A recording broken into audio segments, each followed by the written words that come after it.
ہر قسم کی حمد و ثنا اللہ وحدہ لا شریک کے واسطے ہیں۔ درود و سلام نبی دو جہاں احمد مجتبیٰ جناب محمد رسول اللہ صلی اللہ علیہ وسلم کی ذات بابرکات کے لیے۔ مختصر حمد و ثنا کے بعد معزز سامعین کرام، معززات سامعات، گزشتہ جمعۃ المبارک میں شوال کے مہینے کی مناسبت سے رسول اللہ صلی اللہ علیہ وسلم کی ایک غزوہ احد کا مختصر تذکرہ کیا گیا تھا۔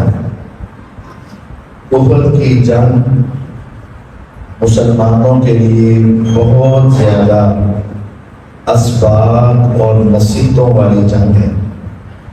اس کے اندر صحابہ کرام رضوان اللہ علیہ مجمعین کی بے پناہ رسول اللہ صلی اللہ علیہ وسلم سے محبت اور جذبہ جہاد اور شہادت کی قربانیوں کی داستانیں اور ایک غلطی کا بھی ذکر ہے، اور اس غلطی کے بعد ہونے والی مسلمانوں کے اوپر مصیبت کا بھی تذکرہ ہے، اور اس کے بعد ان کی غلطی کی معافی کا تذکرہ بھی قرآن میں موجود ہے۔ بہت سارے صحابہ رضوان اللہ علیہ مجمعین جب وہ بدر کی میدان سے پیچھے رہ گئے، چونکہ غزوہ بدر، جہاد بدر جو ہوا وہ آغاز میں غزوے کا ارادہ نہیں تھا۔ آغاز میں دشمن کے مال کو لینا اور اپنے اس مال کا بدلہ لینا مقصود تھا جو مکے میں ان کافروں نے مسلمانوں پر ظلم کیا۔ مسلمان ہجرت کر کے مدینے آئے، اب ان کا قافلہ واپس جا رہا تھا تو سوچا کہ اپنا بدلہ لے لیں، جس طرح انہوں نے ہمارے گھر، ہمارے مال، ہماری دکانیں چھین لیں، ہم ان سے بدلہ لے لیں۔ بعد میں وہ بدلہ جہاد کی صورت میں پیش آئے۔ اللہ تعالیٰ نے ان مجاہدین کو بہت عزت نوازا اور مقام عطا کیا کہ جتنے بدر میں شریک ہوئے، چاہے شہید چاہے زندہ، سب پر اللہ نے جنت واجب کر۔ اب یہ مقام سن کر صحابہ کے درمیان میدان جہاد میں جانے کا شوق بہت بڑھ گیا۔ یہی وجہ ہے کہ جب اگلے سال احد کے لیے آپ نکلنے لگے نا تو پھر صحابہ کا جذبہ بہت بڑا ہوا تھا، اور وہ شہادت کی طرف میں، جہاد کی طرف میں بہت آگے بڑھے۔ 20 واقعات اس میدان میں اور میدان میں جانے سے پہلے پیش آئے، اور ان چند شہداء کا ذکر میں آپ کے سامنے کرنا چاہتا ہوں۔ آج دنیا کہتی ہے کہ نعوذ باللہ اکثر ایسے تھے جو مال کی لالچ میں، عہدے کے لالچ میں، پیسے کے لالچ میں، یا اپنی جان جانے کے ڈر سے حضور کے ساتھ ملے ہوئے تھے۔ اور حال ہی میں ایک بد نصیب نے، جو ظاہر کی کالا اور اندر بھی کالا ہے، اس نے یہ بیان بھی دیا کہ دیکھو ادھر ایک سپہ سالار کی وفات کی خبر پھیلی تو سارے میدان چھوڑ کے بھاگ گئے، اور یہاں سپہ سالار کی میت پڑی ہوئی ہے اور سارے کھڑے ہیں۔ وہ کہنا یہ چاہتا تھا کہ خامنائی کا مقابلہ محمد الرسول اللہ صلی اللہ علیہ وسلم کے برابر کرنا چاہ رہا تھا، اور ان پیغمبر کے صحابہ کے دشمنوں کو صحابہ کے برابر نہیں، ان سے بڑا ثابت کرنے کی کوشش کر رہا تھا۔ ایک یہ شہید ہے اور ایک محمد صلی اللہ علیہ وسلم کی وفات کی خبر آئی، اور ایک یہ ایمان والے ہیں اور ایک وہ ایمان والے تھے۔ یہ ایمان والے ڈٹ گئے اور وہ ایمان والے بھاگ گئے۔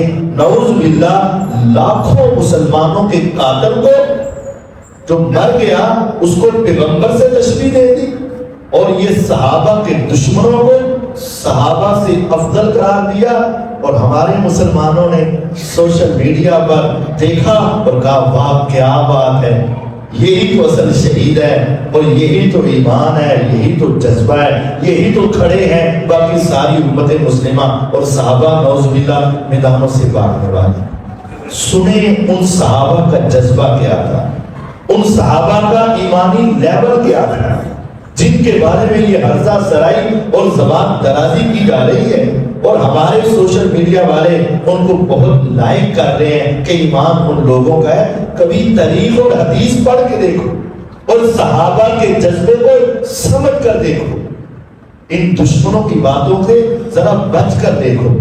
نبی کریم صلی اللہ علیہ وسلم نے احد کے لیے صحابہ کو کٹا کیا، 4 بیٹے میدان جہاد میں جانے کے لیے تیار، اور ان کا والد ایک بوڑھا شخص۔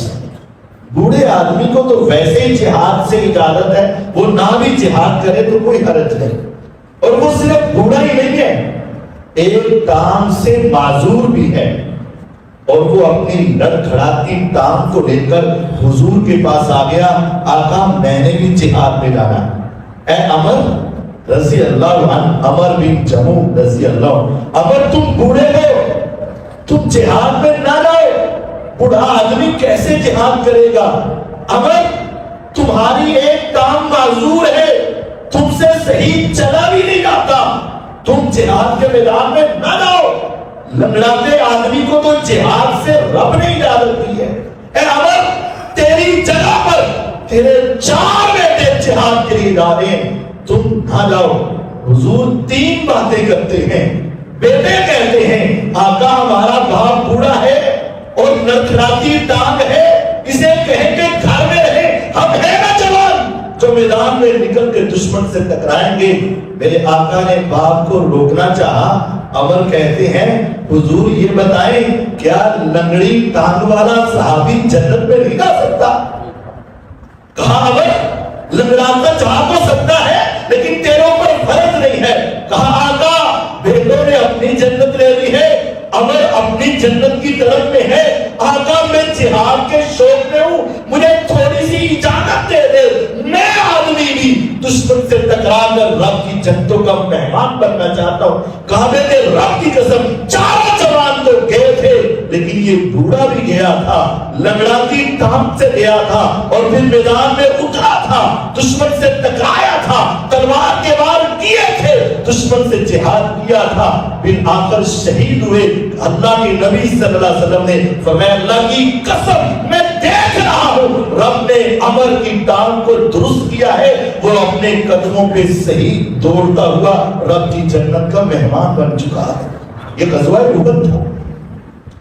ایک صحابی عبداللہ بن جحش رضی اللہ تعالی عنہ، نبی کریم صلی اللہ علیہ وسلم کے برادر اللہ، میرے پیغمبر علیہ السلام کے برادر اللہ عبداللہ بن جحش، ابھی میدان جہاد سجا نہیں ہے، کہتے ہیں سعد بن ابی وقاص رضی اللہ عنہ، یار حضور کی حدیث سنی ہے اپنے مسلمان بھائی کے لیے دعا کریں اور میدان جہاد میں دعا کریں تو رب بڑی قبول کرتا ہے، کیوں نہ ایسا ہو ایک دعا میں کروں تو میری دعا پہ آمین کہنا، اور ایک دعا تو کرنا تیری دعا پہ میں آمین کہوں گا۔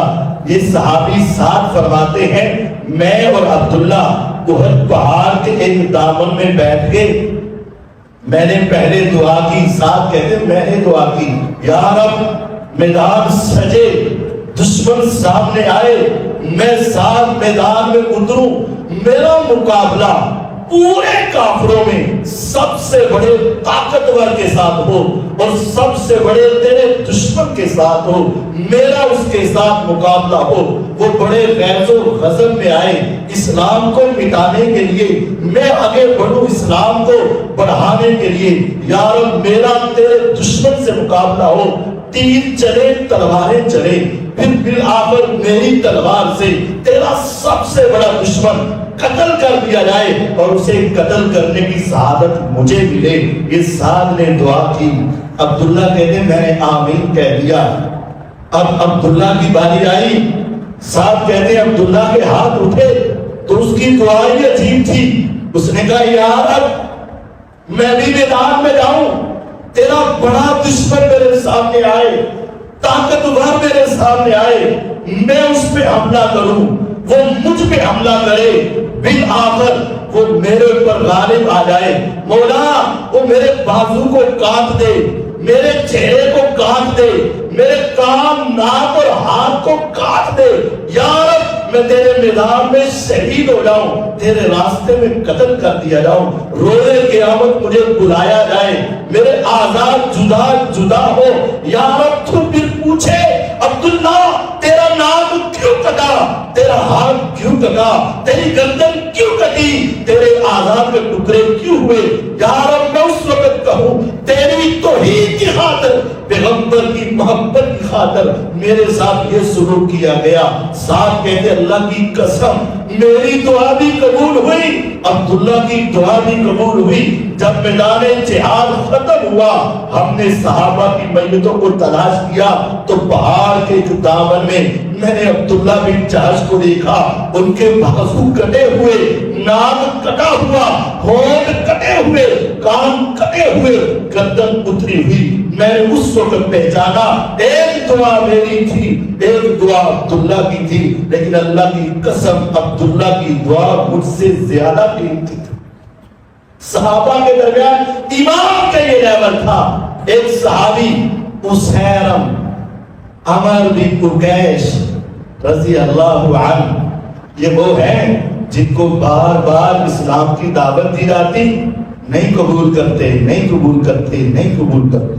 حضور جہاد کے لیے نکل گئے، یا کسی سفر سے واپس آئے، انہوں نے پوچھا میرے چچا کے بیٹے کدھر، کہا جہاد میں، میرے کزن کہاں جہاد میں، وہ مسلمان کہاں جہاد میں۔ دل میں ایمان کی تڑپ پیدا ہو گئی کہ وہ تو ابھی اگر فوت ہو گئے تو سیدھے جنتوں میں، اور ہم اس دنیا میں۔ اسلام کا پتہ تھا لیکن ذہن سے نہیں مانتے تھے، اب دل میں اسلام کی محبت پیدا ہوئی۔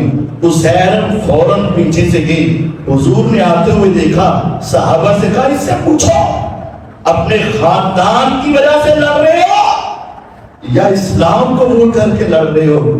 کہنے لگے میں مسلمان ہو چکا ہوں، ابھی یہ بات ہوئی، ادھر سے کفار کا حملہ ہوا، مسلمان آگے بڑھے، اسیرم آگے بڑھے، جہاد کیا، انتہا درجے کے زخمی ہوئے، اٹھا کے مدینہ میں لایا گیا، اور پھر وہ اپنی جان اللہ کے راستے میں قربان کر دیے۔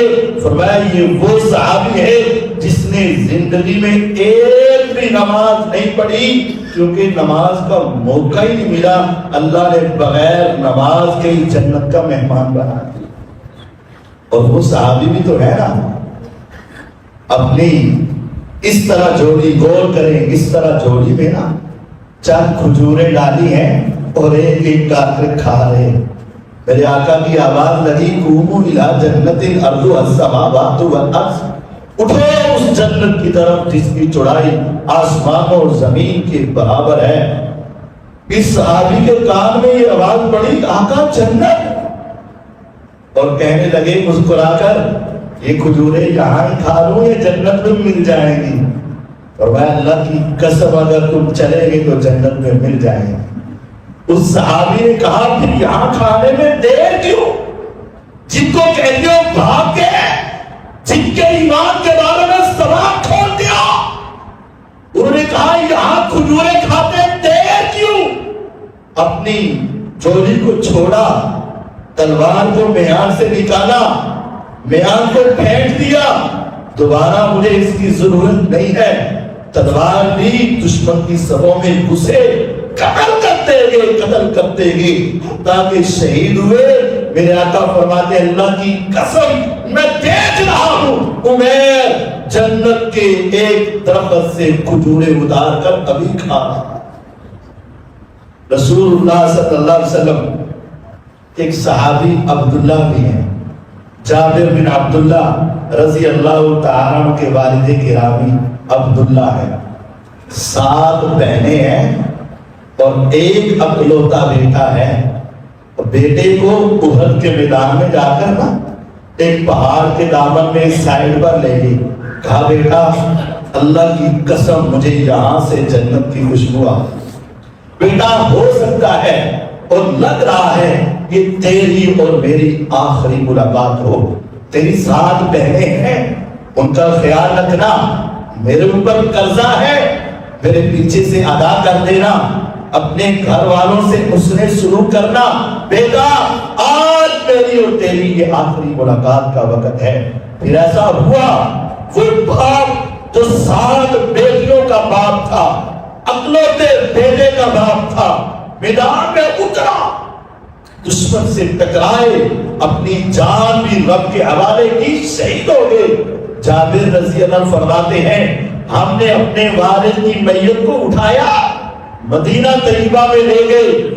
میرے پیغمبر علیہ السلام گھر آئے تو ہماری ہمشیرہ اور ان کی ہمشیرہ میری پھپھو ذرا رونے لگی، آواز تھوڑی سی بلند ہو گئی. آپ نے فرمایا ما زالت الملائکۃ تظلہ بأجنحتہا حتی رفعتہ. تمہارے رونے کی وجہ سے، رونے سے پہلے میں نے دیکھا، میرے آقا کہتے ہیں آسمان سے فرشتے اترے تھے، میت پہ دھوپ تھی، فرشتے اپنے پروں کا سایہ کر کے میت پہ سایہ کی ہوئی تھی. لیکن تمہارے رونے کی آواز کی وجہ سے نا وہ فرشتے یہاں سے چلے گئے، کیونکہ رب کو اونچی رونے والی آواز پسند ہے. یہاں نوحہ، یہاں پیٹنا، یہاں اپنے آپ کو مارنا اور خون نکالنا اور آوازیں نکالنا اور اسلام سمجھنا. صحابہ تو وہ تھے جن پہ آسمان کے فرشتے اپنے پروں کا سایہ کرتے. جابر پریشان ہو گئے، اللہ کے رسول صلی اللہ علیہ وسلم فرشتے چلے گئے. آپ نے فرمایا جابر بات سن، تمہیں اس سے بڑی بات سناؤں؟ تم تو فرشتوں کے پروں کی وجہ سے ہی خوش ہو رہے تھے، میں تمہیں اس سے بھی بڑی بات سناتا ہوں. 70 صحابہ جب شہید ہوئے نا، رب تعالیٰ نے سارے اکٹھے کر کے 7 آسمانوں سے اوپر عرش پہ بلا لیا میرے اللہ نے. 70 صحابہ سے ایک ایک کر کے نا رب تعالیٰ نے گفتگو کی، باتیں کی. لیکن جابر تیرے باپ کی قربانی، بیٹیوں کو چھوڑنا، اپنے آپ کو میدان میں لے کر نکلنا، بیٹے سے وہ گفتگو کرنا اور دشمن سے ٹکرانا، تیرے باپ کا رب کو اتنا پسند آیا. 70 آئے، 69 کے ساتھ باتیں کی، گفتگو کی، سائڈ پہ کیا. جب تیرے باپ کی باری آئی، رب نے گفتگو سے پہلے 70,000 نور کے پردے ہٹا کر پہلے دیدار کروایا، پھر کلام کیا. اور کلام کیا کیا؟ کہا عبداللہ بتا کیا چاہیے. تیرے باپ سے پوچھا بتا کیا لینا چاہتا ہے؟ یا رب بس تیرا دیدار ہوا، اور کیا چاہیے؟ نہیں عبداللہ بتا اور کیا چاہیے؟ اللہ اگر میری خواہش اور تمنا کو پورا کرنا چاہتے ہو تو صرف ایک تمنا ہے، دوبارہ زندگی دے دے، میدان میں اتر کر جو مزہ شہادت میں ملا تھا وہ دوبارہ مزہ لینے کو جی چاہتا ہے. فرمایا عبداللہ ہمارا یہ قانون نہیں ہے، جو ایک مرتبہ آ جائے ہم دوبارہ دنیا میں بھیجتے رہتے. یہ صحابہ تھے. جنگ ختم ہوئی، میرے پیغمبر علیہ السلام نے پوچھا کون ہے جو میرے سعد بن ربیع کی خبر لے کر آئے؟ سعد بن ربیع انصار کے سردار، سعد وہی ہے. جب آپ ابھی مکہ میں تھے نا تو میرے آقا کے ساتھ راتوں کو عقبہ کی پہاڑی میں نا مدینے سے کچھ مسلمان گئے تو حضور کے ہاتھوں پہ بیعت کی، حضور آپ ہمارے علاقے میں آ جائیں، یہاں مکے والے آپ کو جینے نہیں دیتے، آپ آئے، ہم آپ سے وعدہ کرتے ہیں دشمن آپ تک پہنچ نہیں پائے گا، ہم آپ کا ساتھ دیں گے. عقبہ کی گھاٹی میں راتوں کو حضور کے ہاتھ پہ وعدہ کرنے والوں میں ایک سردار کا نام سعد بن ربیع رضی اللہ عنہ تھا. جنگ ختم ہوئی تو میرے آقا نے کہا کون ہے جو سعد کا پتہ کر کے آئے؟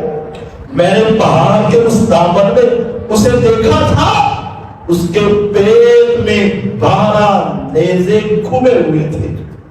12 نیزے میں نے دیکھے تھے. بتا کرو ابھی زندہ ہے کہ نہیں؟ اگر زندہ ہو تو اسے میرا سلام کہہ دینا. زید بن ثابت رضی اللہ تعالی عنہ کہتے ہیں میں گیا تلاش کرتے کرتے وہاں پہنچا تو وہ نیند بے ہوشی یا فوتگی کے قریب تھے. میں نے انہیں آواز دی, انہوں نے نہیں سنی. میں نے پھر زور سے کہا اے سعد اللہ کے نبی صلی اللہ علیہ وسلم تمہیں سلام کہہ رہے اور تیرا حال پوچھ رہے ہیں. انہیں زور سے سانس کھینچا, آنکھ کھولی اور کہا اللہ کے پیغمبر پر اور تم پر بھی سلامتی ہو. میں اپنے آپ کو جنت کی خوشبوؤں میں پا رہا ہوں. میرا یہ حال حضور کو بتا دینا اور میرا بھی سلام آقا کو کہہ دینا. اور کہا حضور زندہ ہے نا؟ کہا جی ہاں زندہ ہے. کہا انصار کو کہہ دینا, میرے قبیلے سے جا کے کہہ دینا اگر تم میں سے ایک بندہ بھی زندہ ہوا اور اس کی آنکھ چمکتی ہوئی اور اس کی زندگی میں اگر دشمن میرے آقا تک پہنچ گئے روز قیامت پھر تمہاری بخشش نہ ہو سکے گی. میں نے حضور سے وعدہ کیا تھا ہماری زندگی میں دشمن آپ تک نہیں پہنچے گا. انصار کو کہہ دینا میرے بعد بھی پیغمبر کی حفاظت کرنا. ساتھ اپنی موت کے وقت بھی اگر ان کو کسی کی زندگی کا خیال ہے تو وہ محمد الرسول اللہ صلی اللہ علیہ وسلم. میرے پیغمبر علیہ السلام نے کہا ایک اور کو تلاش کرو جس کا نام حنظلہ بن ابی عامر ہے. حنظلہ رضی اللہ عنہ وہ تھے جو دشمن کی صفوں کو چیرتے چیرتے چیرتے چیرتے ان کے سپریم لیڈر ابو سفیان تک پہنچ گئے, قتل کرنے ہی والے تھے. تو سیدنا حنظلہ بن ابی عامر رضی اللہ عنہ کو پیچھے سے دشمن نے شہید کر دیا. حضور کہتے ہیں حنظلہ کی میت کا پتہ کرو کہاں ہے. پورے میدان میں تلاش کیا گیا, پورے میدان میں تلاش کیا گیا. ایک مرتبہ دو مرتبہ حنظلہ نہیں ملے. کہاں گئے حنظلہ رضی اللہ عنہ جو اتنے بہادری دکھا رہے تھے؟ پورے میدان میں تلاش کیا نہیں ملے, پھر تلاش کیا نہیں ملے. ابھی تلاش جاری تھی تو اچانک آسمان سے میت زمین پر آتی نظر آ. تصور کیجئے, تصور کیجئے, اپنے ایمان کو جھنجھوڑ کے دیکھیے کیا ہم ایسے ہیں؟ آسمان سے میت زمین پر آئی اور ان کے جسم پہ پانی کے نشانات اور پانی کی نظر آ رہے تھے. آپ کو پھر آسمان سے وحی آئی, صحابہ حیران ہوئے میت آسمان سے کیسے آئی؟ آپ کو وحی کر کے لگی کہ حضور اس صحابی کو فرشتوں نے غسل دیا. فرشتوں نے غسل کیوں دیا؟ مجاہد کو غسل نہیں دیا جاتا, شہید کو غسل نہیں دیا جاتا, اسی خون کے ساتھ اسے دفن کیا جاتا ہے. فرمائے شہید روز قیامت اٹھیں گے خون اسی طرح بہ رہا ہوگا. اللون لون الدم والریح ریح المسک. خون تو نظر خون آئے گا لیکن خوشبو کستوری کی مہک رہی ہوگی. پھر حضور کو بتایا گیا یہ وہ صحابی ہے. تصور کریں شادی ہوئی, پہلی رات شادی کے بعد اپنی اہلیہ کے پاس گئے اور حضور کی طرف سے جہاد کا اعلان ہوا. آواز کانوں میں پڑی. ایمانی لیول یہ تھا کہ ایک لمحہ بھی رکے نہیں. عورت, بیوی, شادی, رشتہ داری سب بھول گئے, حتیٰ کہ حضور کے حکم پر اتنی جلدی لبیک کہا کہ غسل نہ کر سکے. میدان میں اترے تو موقع نہ ملا, دشمن سے لڑنا شروع ہو گئے اور پھر شہید ہوئے. غسل فرض تھا, قانون یہ تھا کہ شہیدوں کو غسل نہیں دیا جاتا, لیکن یہ تو فرضی غسل والے تھے. اب ان کا پتہ کسی کو نہ ہونا تھا. ان کو اگر ایسے ہی دفن کر دیتے تو رب کو گوارا نہ تھا. میرے رب نے فرشتوں کے ذریعے سے اٹھایا. حدیث صحیح بخاری میں ہے, فرمایا آسمانوں پر فرشتے لے گئے اور جنت کے پانیوں سے اسے غسل دے کر زمین پہ اتارا گیا. غور کیجئے گا, جو رب پیغمبر کے صحابہ کے ظاہری جسم کو نجاست والا دیکھنا پسند نہیں کرتا، کیا ان کے اندروں کی نجاست پسند کرے گا؟ یہ وہ صحابہ ہیں جن کے ظاہر اور باطن کو میرے رب نے پاک کیا تھا۔ میرے حضور نے کہا انس کو تلاش کرو، انس بن نضر۔ انس بن نضر کون ہے؟ جنگ بدر میں جانے لگے، کہا حضور بدر میں تو میں نہیں جا سکا، اگر آئندہ کبھی اللہ نے جہاد کا موقع دیا نا تو جملے سننا ذرا، لَيَرَيَنَّ اللَّهُ مَا أَصْنَعُ، پھر آسمانوں پہ میرا رب بھی دیکھے گا تو میں کس طرح جہاد کرتا ہوں۔ دنیا کو دکھاتی ہے نا۔ انس کا جذبہ جہاد یہ تھا، کہتے حضور اگر ایک موقع مل گیا، بدر میں نہیں جا سکا، اگر ایک موقع مل گیا، میدان جہاد سج گیا، دشمن سامنے آ گیا، لا یرین اللہ ما اصنع، پھر میرا رب دیکھے گا کہ میں کیا کرتا ہوں، کس طرح لڑتا ہوں۔ شہداء کی میتوں کو تلاش کیا گیا، ایک میت ایسی ملی، ایک صحابی آئے، ارے اس کو پہچانتے ہو؟ نہیں، چہرے پہ زخم، سینے پہ زخم، پاؤں پہ زخم، پورے وجود پہ زخم، اور تیر ان میں کھبے ہوئے۔ ایک صحابی کہتے ہیں میں نے گننا شروع کیا، ایک دو کی گنتی شروع ہوئی، اللہ کی قسم صحیح مسلم کی حدیث ہے، میں نے ان میں جسم میں جو تیر کھبے ہوئے دیکھے اور جو زخم لگے ہوئے دیکھے ان کی تعداد 80 تھی، 80 زخم ان کے جسم پہ لگے۔ آج تمہیں ایک انگلی کٹ جائے تو تم سے برداشت نہیں ہے، کٹنا تو دور کی بات ہے، دروازے میں آ جائے تو آدھا گھنٹہ تم تکلیف محسوس کرتے ہو۔ 80 زخم ان کے جسم پہ لگے، کسی صحابی نے پہچانا ہی نہیں، چہرے پہ ایسے زخم، پہچان مٹ گئی، جسم پہ ایسے زخم، پہچان مٹ گئی۔ ایک صحابی، 2 صحابی، 10 صحابی، 20 صحابی، کوئی پہچان نہ سکا۔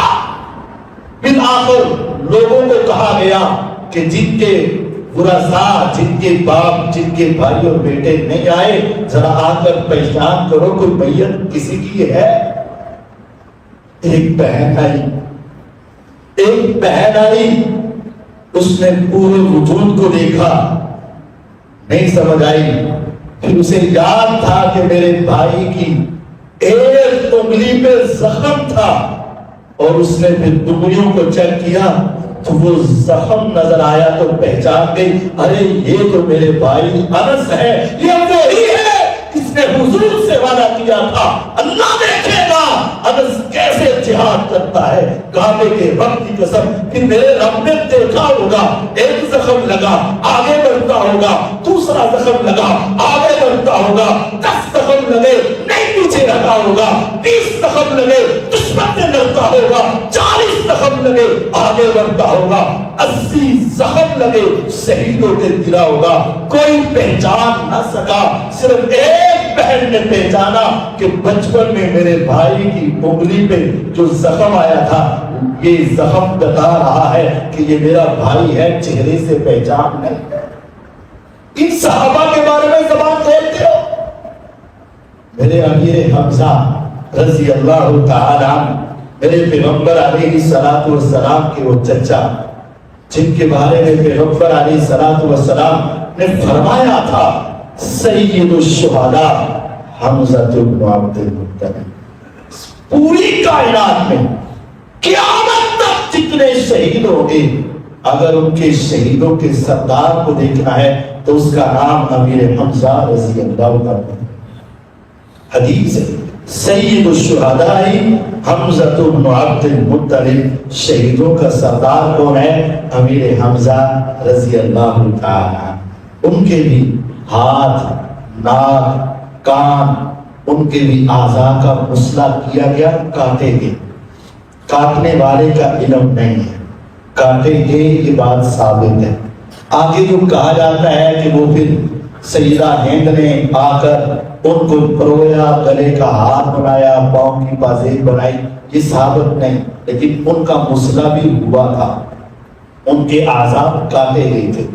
میرے پیغمبر علیہ الصلوۃ والسلام بہت روئے اور آپ نے کہا میرا جی چاہتا ہے اگر یہ جائز ہوتا نا تو میں اپنے چچا کے اعضاء احد پہاڑ کے اوپر بکھیر دیتا، پرندے آتے تو کھا جاتے، درندے آتے تو نوچ لیتے، اور پھر روزے قیامت میرا رب پرندوں کے پیٹ سے اور درندوں کے پیٹ سے میرے چچا کے اعضاء کو اکٹھا کر کے رب سامنے کھڑا کر کے پوچھتا، اے امیر حمزہ رضی اللہ عنہ، اس بڑھاپے کی عمر میں تیرے ساتھ یہ کیا کیا گیا؟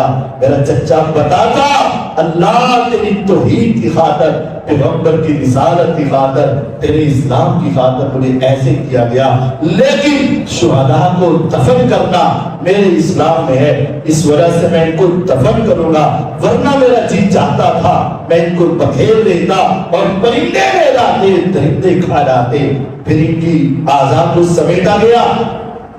سیدہ صفیہ رضی اللہ تعالی عنہا اپنے بھائی امیر حمزہ رضی اللہ عنہ کا کفن لے کر آئے، 2 چادریں ہیں اور اپنے بھائی کے آخری دیدار کے لیے تڑپ اٹھی اور آ رہی ہیں۔ حضور نے دور سے دیکھا تو ان کے بیٹے سیدنا زبیر رضی اللہ عنہ کو کہا، روکو روکو روکو صفیہ کو روکو، بہن اپنے بھائی کی یہ کیفیت دیکھ کر برداشت نہیں کر سکتی۔ صفیہ رضی اللہ عنہ کو جا کر ان کے بیٹے زبیر کہتے ہیں، امیر رک جا، امیر رک جا، ماموں کا چہرہ اپنے بھائی کا چہرہ تم نہیں دیکھو۔ حضور نے کہا نہ آنے دو، تم سے برداشت نہیں ہوگا۔ کہا بیٹے زبیر میرے بھتیجے محمد صلی اللہ علیہ وسلم کو کہہ دے یہ پرانی صفیہ نہیں ہے، یہ اسلام کی بہادر صفیہ ہے، اسلام کی شیرنی صفیہ ہے، اسلام نے سکھا دیا ہے، مجھے پتا ہے میرے بھائی کے اعضاء کاٹے گئی، میں روؤں گی نہیں، وغیرہ نہیں کروں گی، میں صبر کروں گی، میں تو اپنے بھائی کے لیے کفن لے کر آئی ہوں۔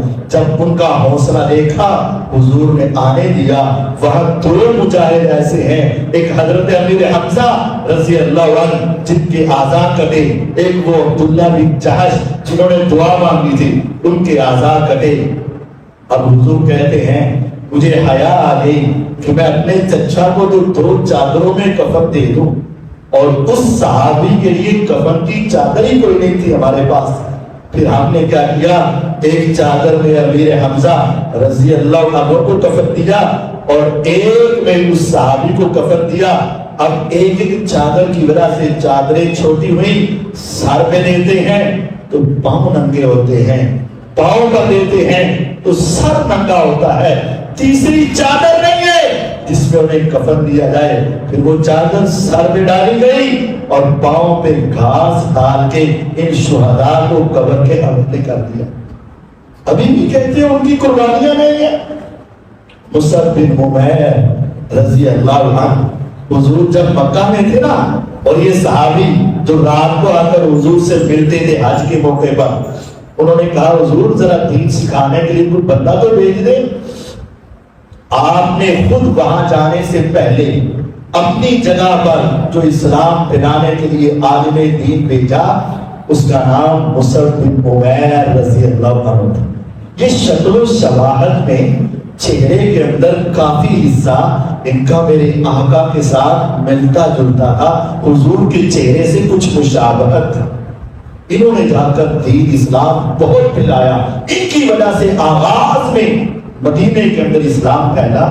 یہ بھی احد کے میدان میں شہید ہو گئے، اور جب یہ شہید ہوئے ان کو بھی جب دفن کرنے لگے تو حضرت عبد الرحمن بن عوف رضی اللہ عنہ بعد میں کہا کرتے تھے مصعب اپنے اعمال کا بدلہ لے گیا، ہم دنیا میں رہ گئے، ہمارے پاس مال ہے، دولت ہے، ہم ڈرتے ہیں کہیں رب نے ہماری نیکیوں کا بدلہ دنیا میں تو نہیں دے دیا۔ مصعب وہ تھا جس نے ساری زندگی اسلام کے لیے وقف کر دیا اپنے آپ کو، لیکن جب شہید ہوئے ان کے کفن کے لیے چادر نہ ملی، ایک چھوٹا سا ٹکڑا ملا، اگر چہرہ ڈھانپتے تھے تو سر اور پاؤں ننگے ہوتے، اور اگر پاؤں ڈانپتے تھے سر ننگا ہوتا۔ ان کے پاؤں پر بھی ازخر لمبا لمبا گھاس ڈال کر انہیں دفن کیا گیا۔ یہ شہداء تھے۔ اور بہادر مائیں، بہادر عورتیں، بنو دینار کی ایک عورت کھڑی ہے۔ مسلمانوں کا قافلہ جب واپس جا رہے ہیں نا تو کسی نے بتایا اے عورت تیرا بھائی احد میں شہید ہوا۔ اس نے کہا اللہ اس پر رحم کرے، مجھے یہ بتاؤ میرے آقا خیریت سے ہے؟ کہا حضور خیریت سے۔ اسے کہا گیا دوبارہ آنے والے آئے تو نے کہا عورت تیرا والد اس دنیا سے چلا گیا، شہید ہوا۔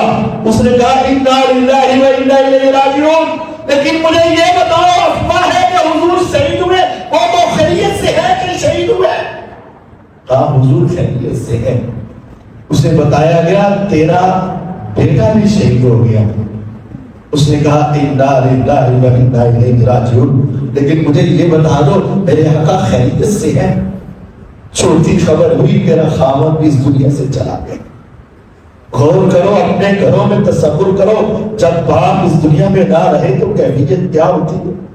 بھائی اس دنیا سے چلا جائے تو حواس کھو بیٹھتے ہو، بیٹا اس دنیا سے چلا جائے تمہیں دنیا کی خبر نہیں رہتی ہے، اور اگر خاوند کا سایہ اس دنیا سے اٹھ جائے ساری دنیا اندھیری ہو جاتی ہے۔ چار خبریں ملی انا للہ و انا الیہ راجعون تو پڑا، لیکن اس کے بعد سوال ایک ہی تھا میرے آقا تو خیریت سے ہے، میرے آقا تو خیریت سے ہے، میرے نبی تو محفوظ ہے، میرے آقا تو زندہ ہے۔ جب چوتھی مرتبہ کہا گیا وہ دیکھ لو حضور آ رہے ہیں، اللہ کی قسم میرے خدا کی آنکھوں سے پڑا۔ اس وقت ابھی پردہ فرض نہیں تھا۔ اس عورت نے جب میرے آقا کے چہرے کو دیکھا تو زبان سے جملہ نکالا کل مصیبت بعدک جلل، حضور آپ زندہ ہے تو سب زندہ ہے، حضور آپ کو دیکھ لیا سارے غم بھول گئے، آپ کے بعد ساری مصیبتیں چھوٹی ہیں، آپ اگر نہ ہوتے تو غم سب سے بڑھ جاتا۔ آپ زندہ ہیں تو بھائی کا غم، بیٹے کا غم، خاوند کا غم، باپ کا غم ہم برداشت کر سکتے ہیں، لیکن آقا آپ کی جدائی برداشت نہیں ہو پاتی۔ یہ صحابہ کے صحابہ، یہ ایمان تھا، ایمانی لیول تھا۔ رسول اللہ صلی اللہ علیہ وسلم سے اس آیت کی تفسیر پوچھی گئی، سورۃ آل عمران میں ہے وَلَا تَحْسَبَنَّ الَّذِينَ قُتِلُوا فِي سَبِيلِ اللَّهِ أَمْوَاتًا بَلْ أَحْيَاءٌ عِندَ رَبِّهِمْ يُرْزَقُونَ۔ جو اللہ کے راستے میں شہید کر دیے گئے ان کو مردے نہ کہو، وہ تو زندہ ہیں، رب کے ہاں ان کو رزق دیا جاتا ہے۔ حضور سے پوچھا گیا آقا اس کی تفسیر سنائیں، فرمایا رب تعالیٰ نے ان شہداء کو اکٹھا کر کے کہا کچھ مانگ لو۔ انہوں نے کہا یا رب جنت تیرا دیدار یہاں پہنچے اس سے بڑی کیا چیز ہے؟ کہا کچھ مانگ لو۔ انہوں نے کہا یا رب اس سے آگے کیا مانگے؟ رب نے پھر تیسری مرتبہ کہا کچھ مانگ لو۔ انہوں نے کہا یا رب اگر دینا ہی ہے تو صرف ایک چیز دے دے کہ ہم دنیا میں دوبارہ جا کے ایک مرتبہ دوبارہ شہید ہونے کا مزہ لینا چاہتے۔ رب نے کہا یہ تو تمہارے لیے نہیں ہے، جو آ رہے وہ واپس نہیں جاتا۔ پھر وہ کہنے لگے یا رب ایک ہماری اور تمنا ہے، جو پیچھے ہمارے بھائی ہیں نا ان کو ہمارا پیغام دے دو کہ ہم بہت خوش و خرم ہیں اور رب نے ہمیں بڑے اعزازات سے نوازا ہے۔ آسمان سے قرآن اترا فرحین بما آتاہم اللہ من فضل ویستبشرون بالذین لم یلحقوا بهم من خلفهم الا خوف علیہم ولا هم یحزنون۔ وہ جنتوں میں بڑے خوش ہیں اور جو اللہ نے ان پر اپنا فضل کیا اس سے وہ بڑے خوش ہیں۔ اللہ نے ان پر فضل کیا کیا؟ حدیث میں پیغمبر علیہ السلام اس کی تشریح کرتے ہیں اللہ نے سارے شہداء کی روحیں سبز رنگ کے پرندوں میں داخل کر دی۔ ایک ہمارا جسم ہے نا، اللہ انشاءاللہ ان کو قیامت کے بعد اس جسم کے اندر روح بھیج کے جنت عطا کرے گا، لیکن ابھی شہداء کا جسم تو زمین میں اور روحیں اوپر، تو رب نے ان کی روحوں کو سبز رنگ کے پرندوں میں داخل کر دیا فرمایا وہ پوری جنت میں چہچہاتے ہیں، اڑتے پھرتے ہیں، کھاتے پیتے ہیں، اور جب وہ چاہتے ہیں اللہ کے عرش کے نیچے سونے کی کنڈیلیں لگی ہیں، وہاں جا کر آرام سے بیٹھ جاتے ہیں۔ جنت ان کے لیے کھلی ہے اور اللہ کے عرش کے نیچے وہ آرام کرتے ہیں۔ وَيَسْتَبْشِرُونَ بِالَّذِينَ لَمْ يَلْحَقُوا بِهِم مِّنْ خَلْفِهِمْ، اور وہ بڑے خوش ہو رہے ہیں کہ ہاں ہمارے بھائی، ہمارا بیٹا، ہمارا دوست جہاد کر رہا تھا، کبھی تو وہ آئے گا نا، کبھی تو وہ آئے گا۔ وہ پیچھے سے آنے والوں کی وجہ سے بھی بڑے خوش ہیں، اور وہ کہہ رہے ہیں اللہ خوف علیہم ولا هم يحزنون، آ جاؤ میدان کے جہاد میں، لڑو دشمن کے ساتھ، ٹکراؤ کفار کے ساتھ، جب تم آ جاؤ گے تمہارے اوپر کوئی خوف نہیں ہوگا، کوئی غم نہیں ہوگا۔ وہ خوش ہیں۔ حضور نے ان شہداء کو اکٹھا کیا، 70 صحابہ کو ان قبروں کے اندر دفن کر دیا، انہی کپڑوں کے اندر دفن کر دیا، غسل بھی نہیں دیا، کفن بھی نہیں دیا، چند کو کفن ملے باقی کے لیے کفن نہیں، انہی کپڑوں میں دفن کیا۔ آپ نے اس وقت ان کی نماز جنازہ نہیں پڑھی۔ شہید کے لیے ہے جنازہ پڑھو چاہے نہ پڑھو، آپ نے نہیں پڑھی، سب کو دفن کر۔ جب حضور اس دنیا سے جانے لگے نا تو حضور کے دل میں خیال آیا یار میں نے سب کے لیے، ہر میت کے لیے دعائیں کی ہیں، تو میری دعا کی وجہ سے جہاں گناہ معاف ہوتے ہیں وہاں ایک فائدہ یہ ہوتا ہے درجات بھی بلند ہوتے ہیں تو وہ سارے جنتی، لیکن اگر میں احد کے شہداء کے لیے دعا کر دوں نا تو ان کے درجات اور بلند ہو جائیں۔ حضور اپنے بیماری کے ایام میں یا 1-2 دن پہلے حضور رات کو اٹھے اور آپ بقیع کے قبرستان میں چلے گئے اور ان کے لیے دعائیں کی، اور صبح اٹھے تو آپ احد کے شہداء کے پاس پہنچے، پھر آپ نے جا کر اتنی رکت امیز انداز میں اور اسی کیفیت سے وہاں جا کر جنازہ پڑھا جس طرح آپ سامنے مسجد کا جنازہ پڑھا کرتے تھے۔ احد کے اندر جتنے شہید ہوئے اللہ نے ان کی شہادتیں قبول فرمائی، جن سے وہ غلطی ہوئی کہ درہ سے نیچے آ گئے، یا جن سے وہ غلطی ہوئی کہ وہ آواز کھو بیٹھے اور مدینہ میں واپس چلے گئے، قرآن میں اللہ فرماتے ہیں ہم نے سب کو معاف کر دیا۔ جب رب نے سب کو معاف کر دیا، غلطی ہو گئی، معاف ہو گیا، اب اس کے بعد ان پہ زبان کھولنا، اپنے ایمان کا بیڑا غرق کرنا ہے اور ان کے بارے میں زبان درازی کرنا اس بات کی علامت ہے کہ یہ بندہ قرآن کا منکر ہے۔ اگر قرآن کو مانتا ہوتا، جب رب معاف کرتا ہے پھر تم کیوں اعتراض کرتے ہو؟ یہ رب کا بھی دشمن، صحابہ کا بھی دشمن، قرآن کا بھی منکر ہے، اور جو ان صحابہ کے لیے دعائے رحمت کرتا ہے وہ قرآن کو ماننے والا، صحابہ کو ماننے والا، دین کو ماننے والا ہے۔ اللہ تعالی ہمیں بھی جذبہ جہاد عطا فرمائے، اسلام کی سچی محبت عطا فرمائے، شہادت کا شوق دے، موقع آئے تو میدان میں اترنے کی توفیق عطا فرمائے۔ وآخر دعوانا ان الحمدللہ رب العالمین۔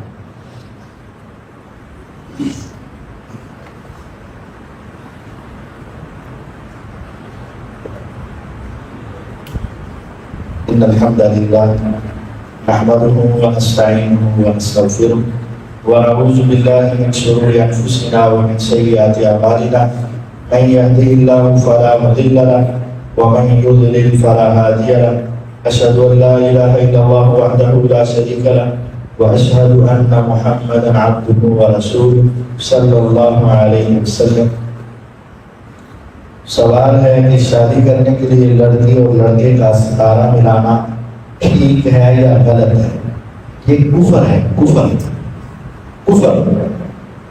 جو شخص ستاروں کو ملانے کا اور ان میں تاثیر کا کام جانتا ہے یا مانتا ہے اور پوچھتا ہے، آپ نے فرمایا جس نے جا کر صرف سوال کیا تو سوال کرنے کی وجہ سے 40 دن کی نمازیں پڑھے گا بھی تو اللہ قبول نہیں کرے گا، اور جب اس نے جواب دے دیا اور یہ کہتے ہیں ہاں صحیح ہے، صرف اس کے ہاں کرنے کی وجہ سے یہ بندہ قرآن کا کافر ہو چکا ہے، اب اس کو دوبارہ کلمہ پڑھ کے مسلمان ہونا پڑے گا۔ استخارہ کرنا چاہیے یا نہیں؟ استخارہ تو کرنا چاہیے۔ استخارہ کیا ہے؟ اللہ سے خیر مانگنا، تو استخارہ تو کرنا چاہیے۔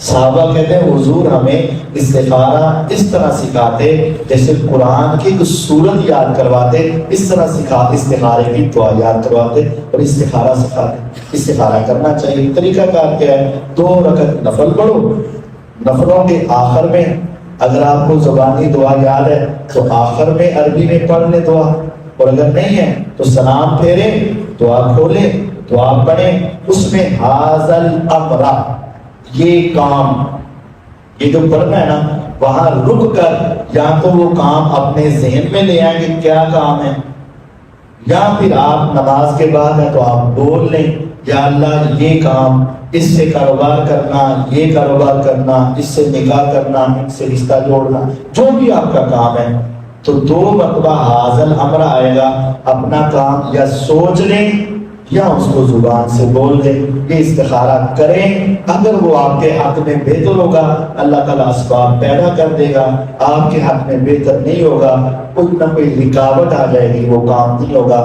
کبھی کبھی خواب بھی آ جاتی ہے، لیکن خواب کا آنا ضروری نہیں ہے، آ جائے ٹھیک ہے، نہ آئے تب بھی ٹھیک ہے، بس دل مطمئن ہونا، سمجھ لو اللہ نے یہ کام بنا لیا۔ دل مطمئن نہ ہو اس کا مطلب ہے یہ کام درست نہیں۔